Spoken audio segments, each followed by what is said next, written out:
All right, hello everybody. Let's get into Chainlink. Feeling really bullish on it. Seems like all this long accumulation might finally start paying off for all the diamond hands in the game. Chainlink's looking pretty good here on a 3-day. One of the big things we should bring our attention to is the possible impulse leg to the upside here with a 5-wave move. We can see a wave 1, 2, 3, 4, and 5. Within the wave 3, we can see a very clear 5-wave structure, right? 1, 2, 3, 4, and 5. And then we go into a nice pullback in the macro 4, and we get another 5-wave move to the upside in wave 5.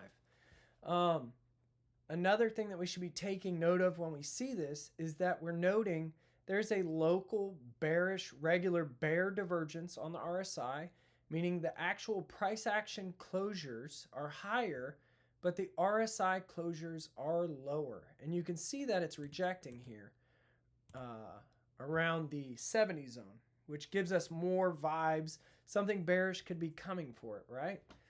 Not only at the same time as it receiving those regular bearish divergences on the RSI, you can note that the volume died off, right? So we have the largest volume in a possible wave 3 of 3.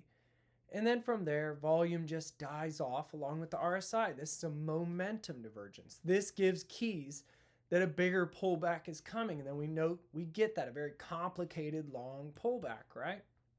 So let's move over to the daily and take a look at what we think might be going on there also, right?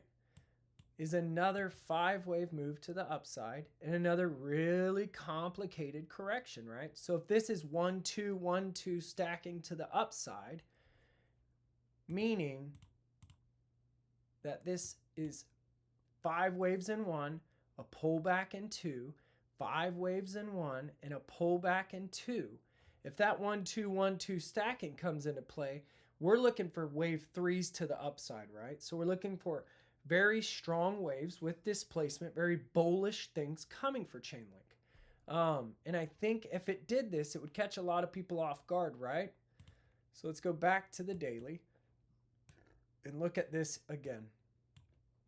So when we look at this 5-wave move to the upside, again, we note, hey, on the RSI, we have the regular bearish divergence coming in between the highs of wave 3 and the closures of wave 5, the actual closures, not the wicks, right? We note there is lower closures on RSI, higher closures on price action, the actual flat top of the candle. That in confluence with the volume dying off from being the highest volume in a possible wave 3 and lower volume in a possible wave 5.